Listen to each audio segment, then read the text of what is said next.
عائشہ ام المومنین اور سیدنا عبداللہ بن عباس رضی اللہ تعالی عنہما سے روایت ہے، دونوں بیان فرماتے ہیں کہ اللہ کے رسول صلی اللہ علیہ وسلم نے ارشاد فرمایا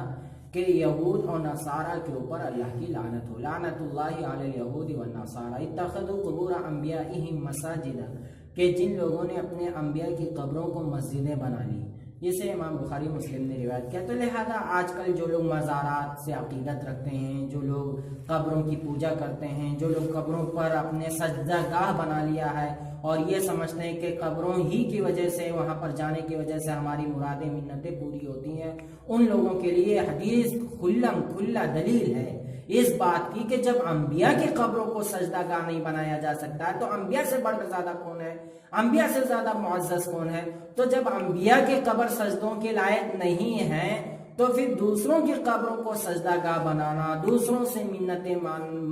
ماننا اور دوسروں کو سجدہ کرنا، یہ سراسر غلط ہے۔ اور بہت سے لوگ جو یہ کہتے ہیں کہ یہ سجدہ تعظیمی ہے، میں ان کے لیے کہوں گا کہ دیکھیے اللہ رب العالمین نے نماز جنازہ میں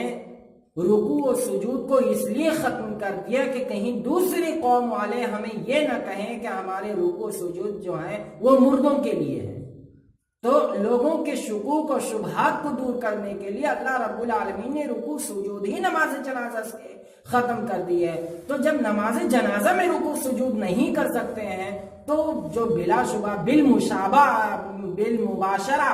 جو لوگ سجدہ کرتے ہیں قبروں کی، اولیاء اللہ کے مزارات پہ جاتے ہیں، اللہ جانے اب ان مزارات کے اندر بھی لوگ کون ہیں، کیسے ہیں، ان کے اخلاق کیسے ہیں، کیا اللہ نے انہیں قبول کر لیا کہ نہیں کیا، یہ بھی کوئی بات نہیں ہے۔ تو لہذا خیر اس سے پرہیز کرنا چاہیے، قبروں کی سجدہ، قبروں کے عبادت گاہ اور قبروں کے سجدہ کرنے سے منع کیا۔